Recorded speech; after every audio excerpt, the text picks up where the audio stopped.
So, puji Tuhan kita ada di Minggu tanggal 21 Juni 2020. Suatu anugerah Tuhan karena kita sampai di detik ini. Ini kemurahan Tuhan yang luar biasa. Karena itu dalam ucapan syukur kita di minggu ini, saya dalam khotbah ini mau berbagi dengan Bapak Ibu kekasih tentang satu tema yang akan kita renungkan, berbicara tentang yang sementara dan yang abadi. Yang sementara dan yang abadi. Mari kita buka firman Tuhan sebagai dasar renungan ini. Terambil di dalam Wahyu 3 ayat 7 sampai 12. Dan tuliskanlah kepada malaikat jemaat di Philadelphia, inilah firman dari yang kudus, yang benar, yang memegang kunci Daud. Apabila ia membuka, tidak ada yang dapat menutup. Apabila ia menutup, tidak ada yang dapat membuka. Aku tahu segala pekerjaanmu. Lihatlah, aku telah membuka pintu bagimu yang tidak dapat ditutup oleh seorang pun. Aku tahu bahwa kekuatanmu tidak seberapa, namun engkau menuruti firmanku dan engkau tidak menyangkal namaku. Lihatlah, beberapa orang dari jemaah iblis, yaitu mereka yang menyebut dirinya orang Yahudi, tetapi yang sebenarnya tidak demikian, melainkan berdusta, akan kuserahkan kepadamu. Sesungguhnya aku akan menyuruh mereka datang dan tersungkur di depan kakimu dan mengaku bahwa aku mengasihi engkau. Karena engkau menuruti firmanku untuk tekun menantikan aku, maka aku pun melindungi engkau dari hari pencobaan yang akan datang atas seluruh dunia untuk mencobai mereka yang diam di bumi. Aku datang segera. Peganglah apa yang ada padamu, supaya tidak seorang pun mengambil mahkotamu. Barang siapa menang, ia akan kujadikan soko guru di dalam bait suci Allahku, dan ia tidak akan keluar lagi dari situ. Dan padanya akan kutuliskan nama Allahku, nama kota Allahku, yaitu Yerusalem baru yang turun dari surga, dari Allahku, dan namaku yang baru. Demikian firman Tuhan. Nah, jemaat kekasih, apa yang sementara dan yang abadi untuk kita renungkan minggu ini? Suatu hari saya didatangi oleh dua orang tamu yang gak dikenal dan gak diundang. Kucuk-kucuk udah datang di rumah. Nah, rupanya dua orang ini dari sebuah sekte, saya nggak usah sebut namanya, dan mereka mau datang membawa pengajaran mereka pada saya. Dan dalam pertemuan itu ada perbincangan, ada percakapan di antara saya dengan dua orang lelaki ini yang berpenampilannya necis dan mantap. Dalam percakapan itu banyak yang kita bicarakan dan mereka melontarkan beberapa pertanyaan. Tapi satu yang saya masih ingat pertanyaan itu, mereka ini seperti iseng dan lucu juga. Tapi nggak apa, saya coba jawab juga. Mereka bertanya begini, Bapak percaya kalau praktek korupsi ini akan hilang? Lalu saya menjawab juga. Saya bilang begini, iya, saya terlalu yakin atau terlalu percaya bahwa korupsi itu pasti hilang. Terus mereka berdua saling lihat-lihatan, mengerutkan dahi. Apa sih kira-kira jawaban saya gitu? Lalu saya menjawab begini, pasti akan hilang. Karena pada saatnya nanti manusia juga akan hilang. Artinya akan berakhir bersama-sama dengan dunia yang berdosa ini. Nah, jadi jika manusia yang membuat korupsi, karena korupsi ini pasti hubungannya dengan manusia kan gitu. Nah, si pembuat korupsi yaitu manusia juga pasti akan hilang, maka korupsi itu pasti akan hilang. Kenapa? Sebab jika manusia ini berakhir, maka korupsi ini pun akan berakhir. Kan seperti itu. Mudah menjawabnya kan? Lalu mereka senyum-senyum. Akhirnya mereka nggak banyak pertanyaan lagi dan mereka berpamitan dengan saya. Tapi dari sini saya coba ingat lagi pertemuan yang singkat tapi penuh dengan hal-hal yang menggelitik itu dengan pertanyaan itu.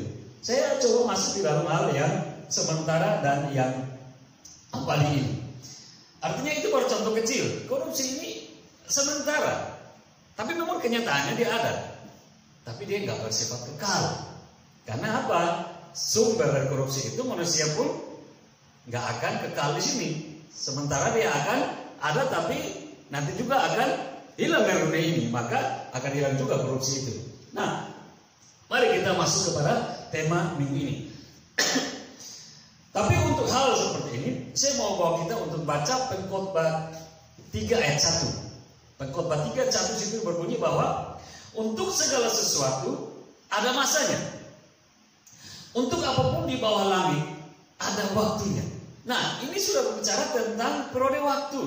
Atau ada batasan-batasan bahwa segala sesuatu sekarang ada. Tapi nanti juga akan ada waktu di mana tidak akan ada lagi. Seperti itu ya kira-kira. Nah, demikianlah semua yang kita lihat di muka bumi ini, yang saat ini kita masih bisa melihat ya gitu ya. Termasuk lihat diri kita sendiri dalam bentuk daging kan gitu. Atau lihat sesama yang ada dekat dengan kita saat ini. Siapa yang dekat dengan kita saat ini, kita lihat. Bahwa nanti pada saatnya yang kita lihat barang diri kita sendiri dan yang dekat dengan kita tidak akan kita bisa lihat lagi. Karena memang tidak akan ada lagi semua yang ada di dunia ini kan. Sifatnya sementara. Tetapi ada juga hal-hal luar biasa yang memiliki sifat kekal. Kalau kita fokus di Wahyu 3 ayat 7-12, kita bisa melihat di situ. Ada yang sementara, tapi ada juga yang abadi, ada kekal.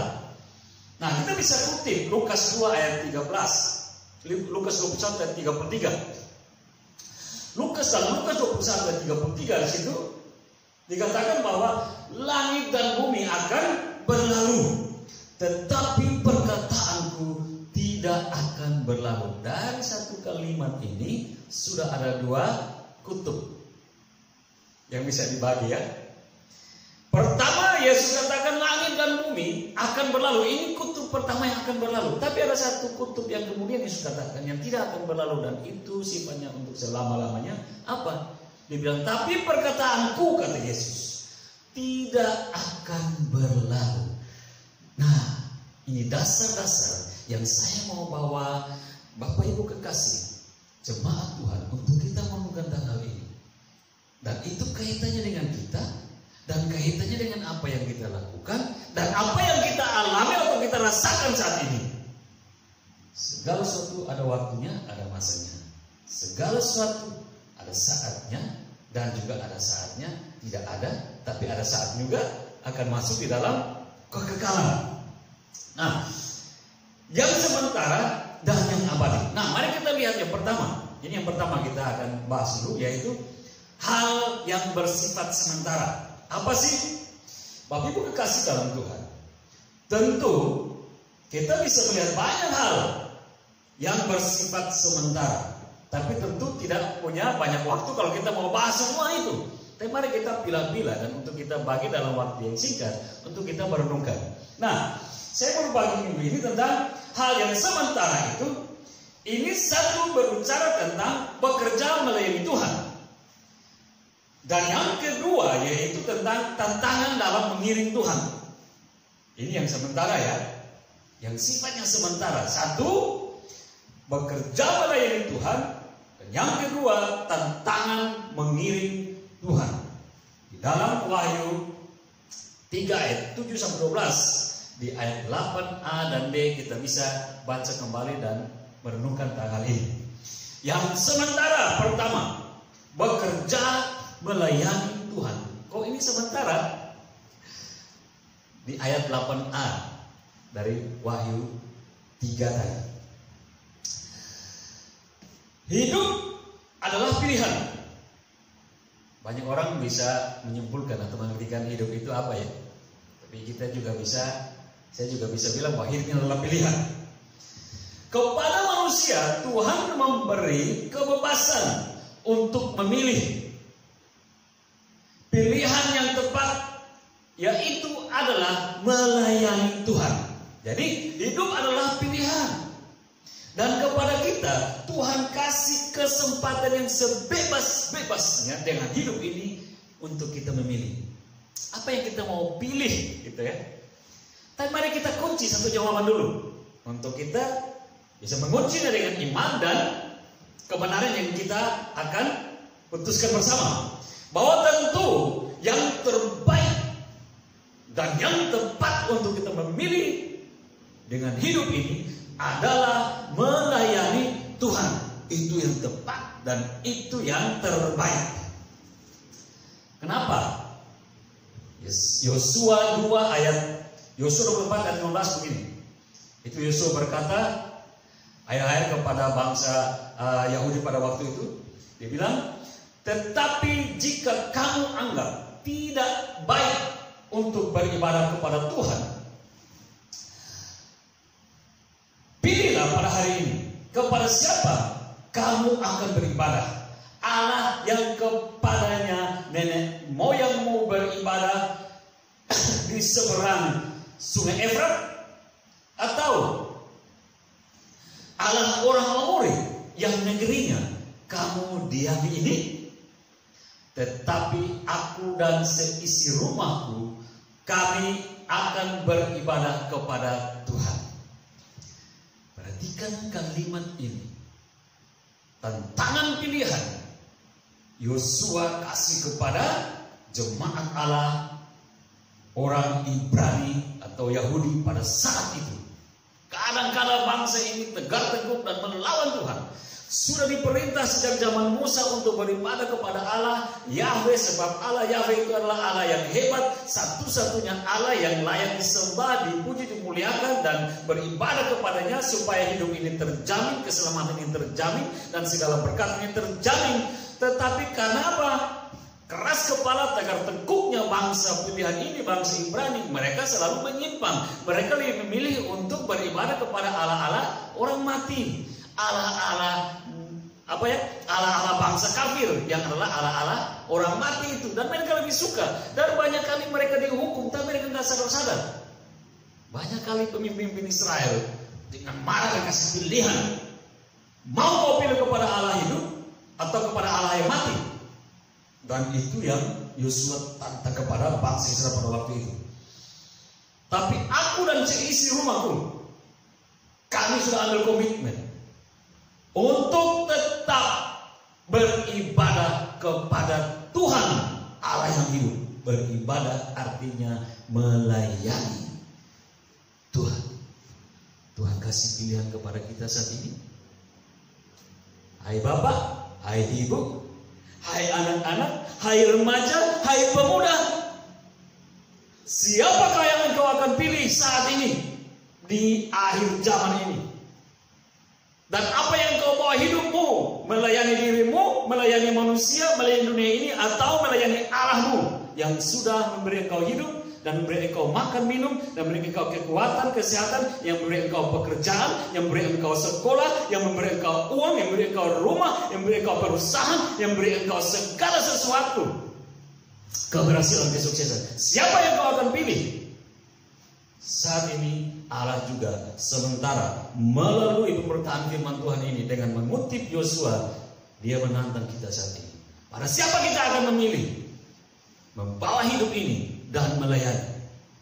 Mari biarlah kita punya kesimpulan yang sama seperti Yosua, tetap kepada Allah meski dalam tantangan, meski dalam banyak godaan yang sementara menyerang kita untuk mempengaruhi kita untuk menyimpang dan sesat. Tapi mari kita fokus pilihannya sama seperti Yosua, tetap Allah. Sekali Yesus Allah hidup, Allah yang hidup, tetap kepada Allah yang hidup itu Yesus. Kita bawa diri kepada Dia, menyerahkan diri sepenuhnya kepada Dia, dan kita mau menjadi hambanya, pelayannya yang setia dan sungguh untuk melayani Dia.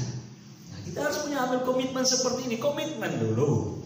Komitmen ini yang melahirkan semangat, dan semangat ini yang melahirkan sukacita, dan sukacita ini yang membuat kita tulus sungguh untuk melayani Dia, meski keadaan hidup kita tidak terlalu lebih baik dari orang-orang dunia, kan gitu ya? Karena semua ini berjalan tentang tantangan. Tapi sekali lagi kita sementara tentang yang sementara dan yang abadi. Ini kita masih dalam bagian yang sementara, yaitu berbicara tentang melayani Tuhan. Nah, kok melayani Tuhan adalah hal yang sementara? Ya, mari kita mulai pelajari. Melayani adalah sebuah kesempatan, yaitu kesempatan berbuat baik. Untuk apa? Memuliakan Tuhan, bukan memuliakan diri. Bukan untuk mencari keuntungan, bukan untuk mencari popularitas, bukan untuk mencari fans, bukan untuk mencari subscriber, bukan untuk mencari follower, bukan, tetapi untuk menyenangkan hati Tuhan. Tetapi untuk mencari banyak follower yang datang kepada Tuhan, kan gitu ya. Artinya jiwa-jiwa kita cari lebih banyak datang kepada Tuhan. Itu tujuan dari melayani. Bukan membawa diri kita menjadi nomor satu dan Tuhan nomor sekian, sehingga kita yang terkenal, kita diagung-agungkan, kita yang dimuliakan, dan kita bilang, ini saya sudah di kesuksesan yang tertinggi, ini tujuan saya. Masuk dalam pelayanan untuk mendapatkan reputasi, popularitas, itu salah. Tapi mari kita dalam satu tujuan yang sama seperti Yosua, balik lagi kepada Yosua. Biarlah Tuhan yang dipermuliakan dan hidupnya untuk mencari perkenanan Tuhan, melayani Tuhan. Sehingga Tuhan pun boleh pakai kita terus dan menjadi berkat bagi orang lain, dan orang lain kita bawa sebanyak mungkin dalam perkenanan Tuhan ke dalam hadirat Tuhan. Kan gitu. Yang tepat kan? Itu yang tepat. Tidak selamanya kita ada di dunia. Karena itu selagi ada kesempatan dalam hidup ini, mari kita beri diri untuk melayani Tuhan dengan segala kemampuan yang telah dikaruniakan Tuhan kepada kita. Jadi balik lagi, hidup ini pun milik Tuhan. Dan apa yang bisa kita lakukan? Itu pemberian Tuhan. Nah, kalau kita bisa lakukan apa saja yang milik Tuhan, sudah sepantasnya kita kembalikan demi hormat kemuliaan nama Tuhan dengan apa? Memakai semua yang sudah Tuhan kasih di kemampuan ini untuk melayani Dia, bukan melayani diri kita sendiri. Ya, bukan melayani organisasi, bukan melayani gembala, bukan melayani lembaga, dan bukan melayani hal dunia, tapi melayani Tuhan dengan kemampuan, dengan kapasitas yang Tuhan kasih kepada kita. Nah, itu tujuan yang utama, itu tujuan yang mulia, dan itu pilihan yang tepat ketika kita sadar diri bahwa apa yang ada pada kita hidup ini dan kemampuan-kemampuan milik Tuhan. Nah, kok kenapa sementara? Iya, karena tadi kita belajar dari pengkhotbah, dari Lukas 21 ayat 33. Pengkhotbah bilang segala sesuatu ada waktunya, ada masanya. Jadi ini sekarang waktunya kita hidup, maka ini waktunya kita melayani Tuhan. Ini masanya kita sehat, ini masanya kita kuat, ini masanya kita penuh dengan karunia, ini masanya kita melayani Tuhan. Sebab nanti akan ada waktu dan akan ada masa di mana kita tidak mampu lagi untuk melakukan apa-apa dan sudah kita tidak ada lagi. Nah, kalau sudah tidak kuat lagi dan tidak ada lagi, baru kita mau melakukan sudah telat. Ini waktunya, ini masanya. Kita pakai kata Pengkhotbah 3 ayat 1 kan gitu ya.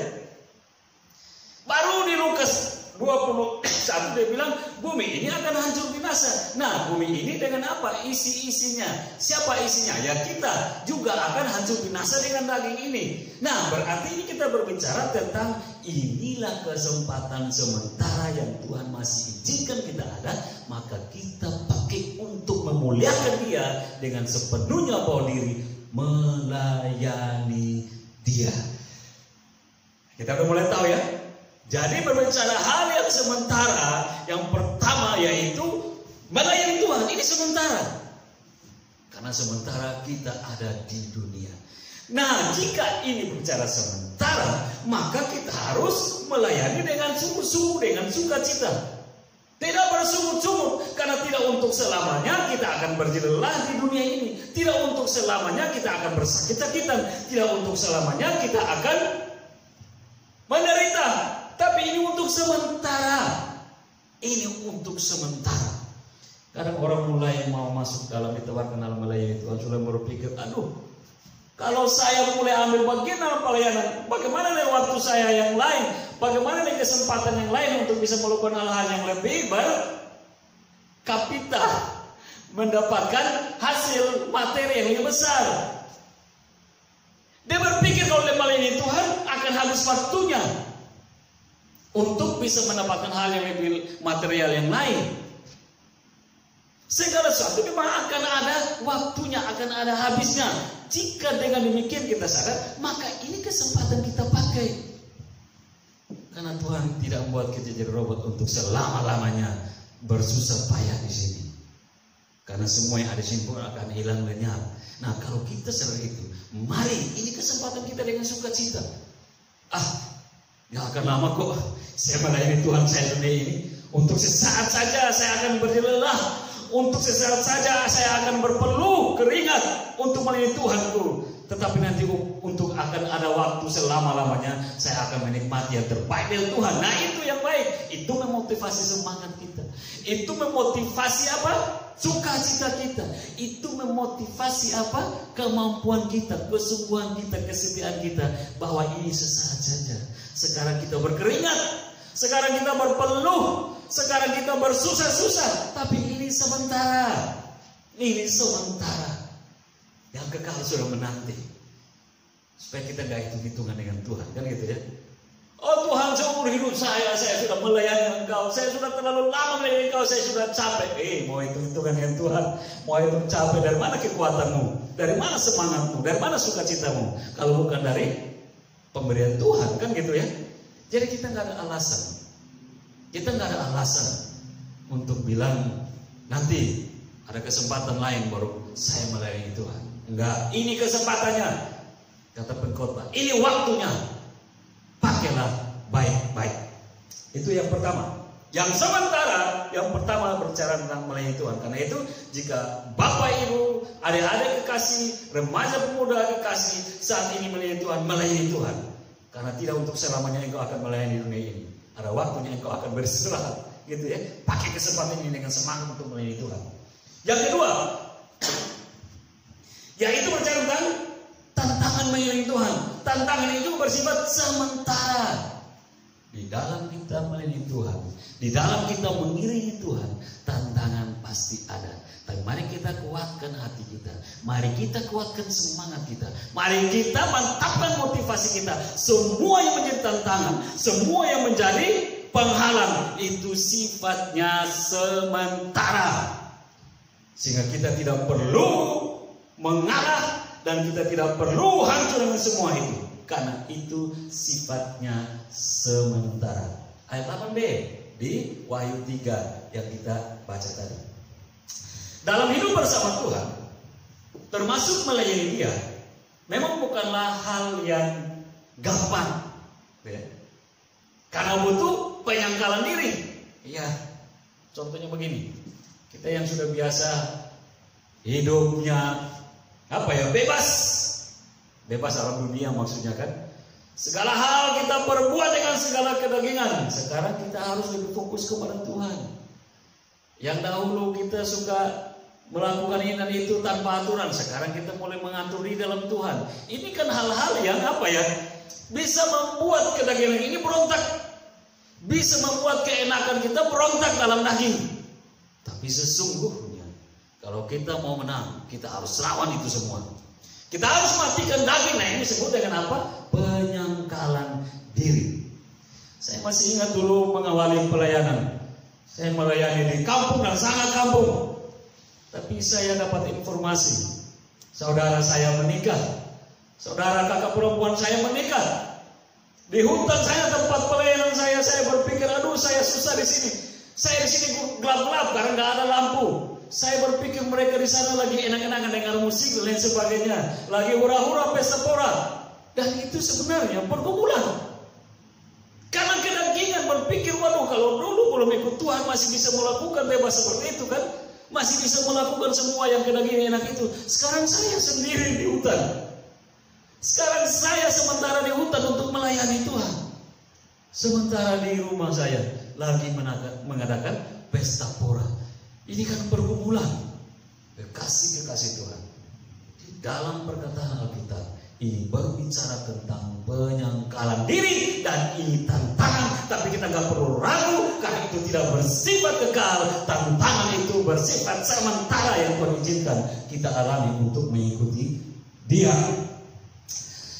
Memang bukan hal yang gampang, balik lagi, bukan hal yang gampang untuk mengikuti Tuhan dan melayani Tuhan, karena butuh penyangkalan diri. Katanya kepada mereka semua, setiap orang yang mau mengikut aku, ia harus menyangkal dirinya, memikul salibnya setiap hari dan mengikuti aku, kata Yesus kepada orang-orang yang mau mengikuti Dia dalam Lukas 9 ayat 23.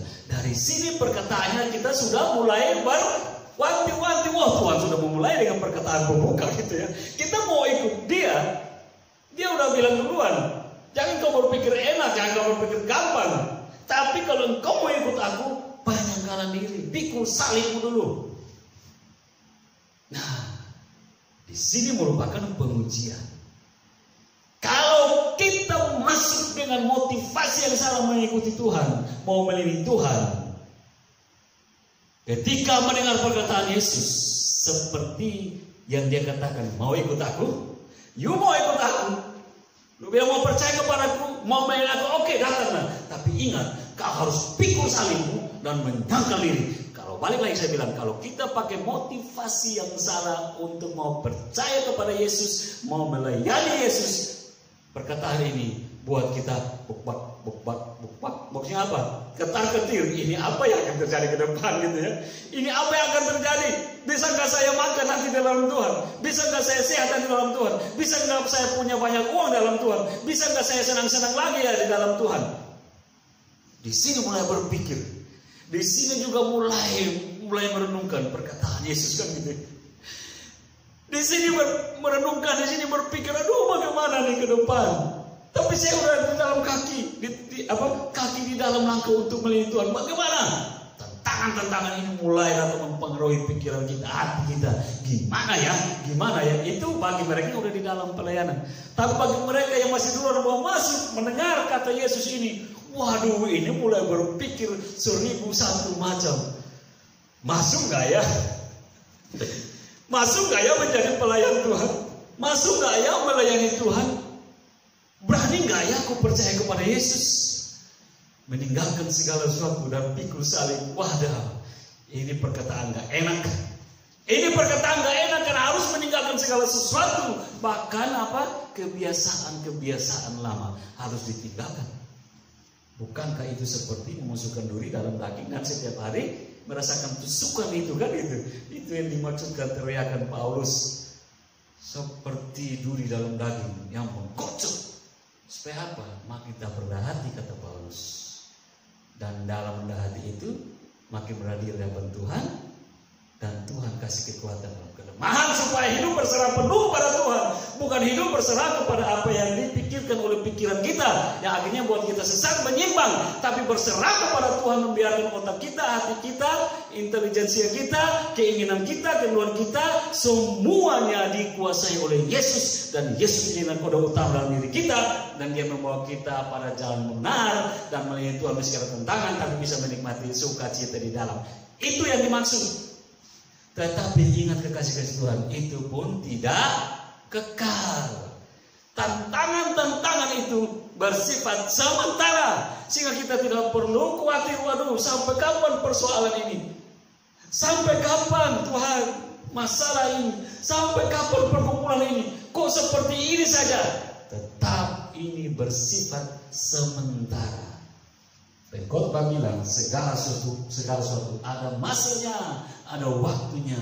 Sekarang kita boleh menangis, sekarang kita boleh bersusah-susah, sekarang kita boleh berkeringat berpeluh. Tetapi ingat, ini peluh keringat susah yang sementara, tapi sesuatu yang sudah disiapkan terindah yang akan kita nikmati kemudian panjang waktunya yang kita nikmati dan tidak terhingga. Itu menjadi garansinya. Kenapa saya mau bilang ini? Supaya memotivasi kita di dalam kehidupan akhir zaman ini penuh dengan tantangan. Banyak orang sekarang mulai meninggalkan, murtad meninggalkan Yesus, murtad meninggalkan pengajaran-pengajaran Kristen, dan masuk kepada pengajaran-pengajaran yang lain, dan mulai viral menjadi pembicara-pembicara dengan iman yang baru. Ketika mereka masuk kepada iman yang baru, kepada ajaran-ajaran agama yang baru, mereka mulai menyesatkan orang lain di luar sana dengan menyala-nyalain ajaran-ajaran Kristen. Bahkan mereka dengan lantang mereka berani menghujat nama Yesus, bahkan Roh Kudus sendiri mereka menghujat. Padahal dahulu mereka percaya. Ini kenapa?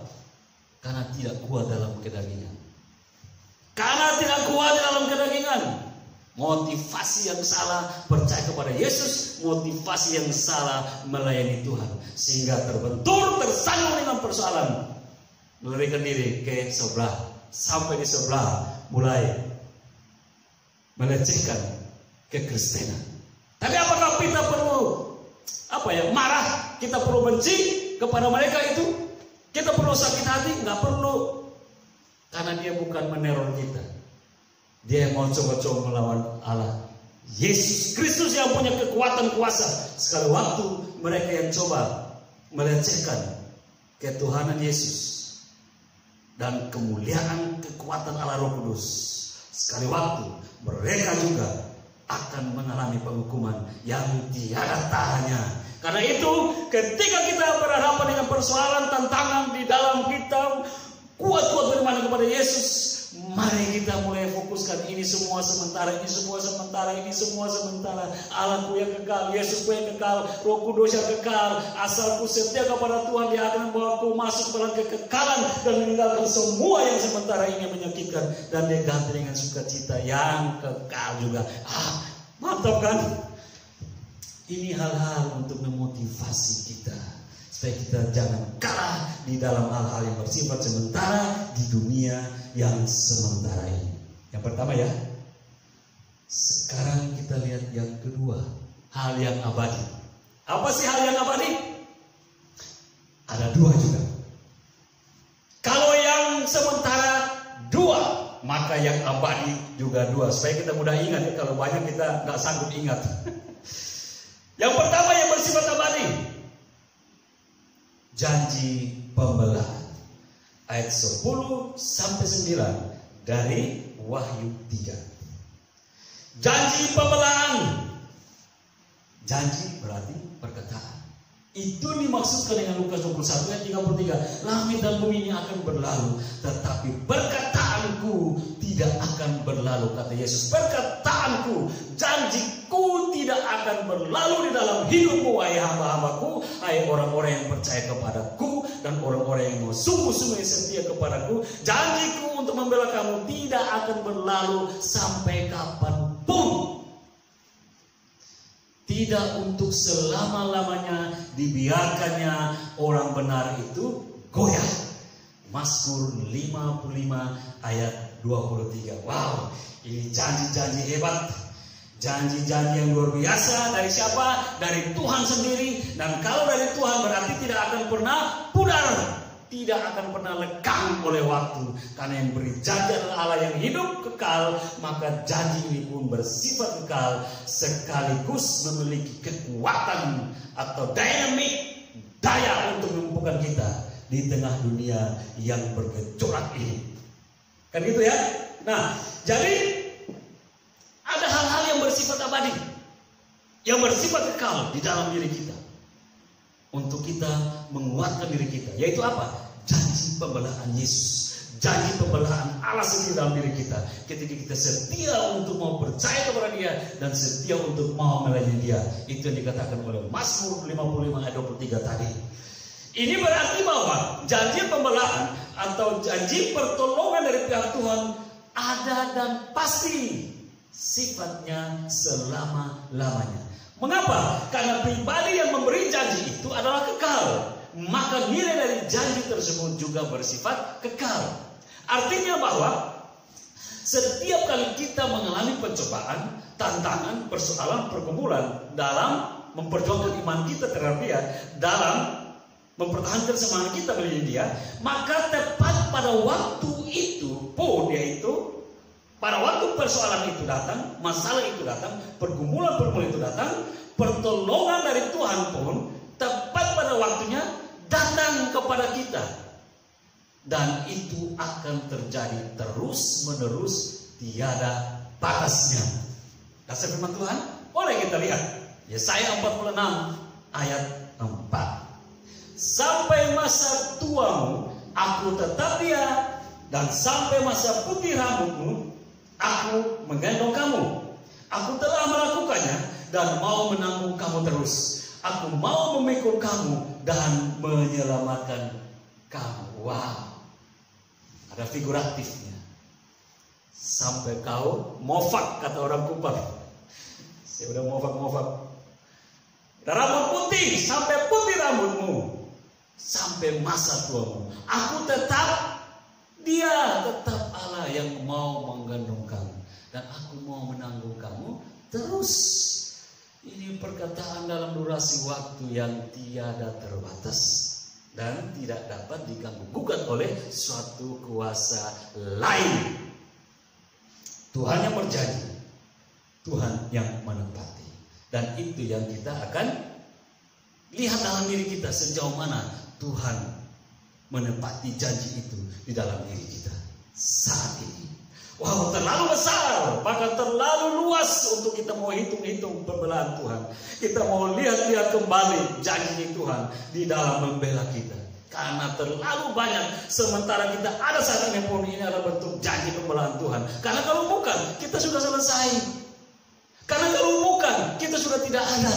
Karena kalau bukan, gak mungkin kita masih bisa percaya kepada Tuhan. Mengapa? Karena tantangan dunia ini terlalu hebat. Godaan-godaan dunia ini terlalu hebat. Masalah-masalah dunia ini terlalu hebat yang bisa membuat kita hancur. Tapi kita masih ada sampai saat ini dengan iman yang baik. Ini bukan karena kekuatan kita, tapi janji pembelaan itu hidup dalam diri kita. Ini kita harus kuat-kuat pegang ya di zaman akhir ini yang penuh dengan tantangan-tantangan dan penuh dengan apa? Godaan-godaan untuk bisa tinggalkan iman kepada Kristus. Nah, Bapak Ibu kasih dalam Tuhan. Yang kedua, di dalam hal yang bersifat apa hari ini? Kalau yang pertama tentang janji pembelaan, yang kedua yaitu apa? Kemenangan dari Tuhan pun bersifat abadi, tidak terbatas waktunya, tapi kekal di dalam diri kita. Ayat 11 sampai 12 dari bacaan Wahyu 3 tadi. Pada akhir setiap perjuangan atau perlombaan biasanya ada mahkota yang diberi. Amin ya. Seorang petinju dia sampai luka-luka, keluar darah, bonyok sana, bonyok sini kan gitu di atas ring. Tapi kalau dia pertahankan dan dia juara, itu akan terbayar dengan apa? Sabuk atau dengan piagam, dengan piala, bahkan uang. Itu menjadi garansinya, hadiahnya, mahkotanya. Nah, itu baru satu contoh. Sama hal juga di dalam Tuhan. Pada waktu kita setia sampai akhir, Tuhan tidak tutup mata dengan kita. Tapi Tuhan sempurna di dalam membayar lunas apa yang Dia janjikan, yaitu apa? Kemenangan kepada kita. Dengan demikian, mahkota tersebut adalah lambang kemenangan. Nah, mahkota yang dijanjikan kepada kita itu lambang kemenangan untuk di dunia ini. Nanti mahkota di surga lain lagi, itu bicara lagi. Tapi mahkota yang dijanjikan kepada kita yaitu mahkota kemenangan. Ketika Tuhan memberi kemenangan kepada kita, umatnya, itu tidaklah bersifat sesaat, tapi selama-lamanya. Kita bisa lihat, hari ini kita dirundung sedih karena persoalan, tapi kita tahu kita punya pembela. Kita maju terus. Kita lahirkan, kita mendapatkan kekuatan. Ini bentuk kemenangan. Pada waktu kita berpikir, aduh bagaimana ya persoalan ini? Aduh bagaimana menghadapi itu ya? Bagaimana menghadapi orang itu ya? Bagaimana menghadapi yang sana ya? Saya dalam kondisi orang yang percaya punya tantangan. Tapi akhirnya juga kita bisa melewati semua itu. Kita bisa berhadapan dengan persoalan itu. Bahkan kita bisa menghadapi orang-orang itu. Ini bukti janji kemenangan itu. Yang tadinya kita nggak bisa berpikir untuk bagaimana meloloskan diri, bagaimana bisa menang. Ternyata kita menang. Kita keluar sebagai menang. Ini janji kemenangan yang tidak dapat dibatasi oleh kekuatan apapun dan tidak terbatas oleh waktu. Saat ada persoalan, di situ ada saat kemenangan yang dikerjakan oleh Roh Kudus. Nah, ini kita harus kuatkan iman kita dengan mengerti hal seperti ini untuk tidak membuat kita down, untuk tidak membuat kita patah semangat, tapi kita punya kemenangan di dalam Kristus. Ya, ini kita harus belajar. Nah, tidaklah bersifat sementara Tuhan berikan kemenangan itu. Dia sendiri akan mengawal kemenangan. Artinya Yesus sendiri, Allah sendiri akan berikan. Dia akan sendiri mengawal kemenangan itu dalam diri kita, sehingga kita tidak dapat menikmati kemenangan ilahi sehingga kita akan menikmati kemenangan ilahi itu sampai kepada kesudahannya. 2 Timotius 4 ayat 6 sampai 8. Mengenai diriku, darahku sudah mulai dicurahkan sebagai persembahan, dan saat kematianku sudah dekat. Aku telah mengakhiri pertandingan yang baik, aku telah mencapai garis akhir, dan aku telah melihat iman. Sekarang aku telah memelihara iman. Sekarang telah tersedia bagiku mahkota kebenaran yang akan dikaruniakan kepadaku oleh Tuhan, Hakim yang adil pada harinya.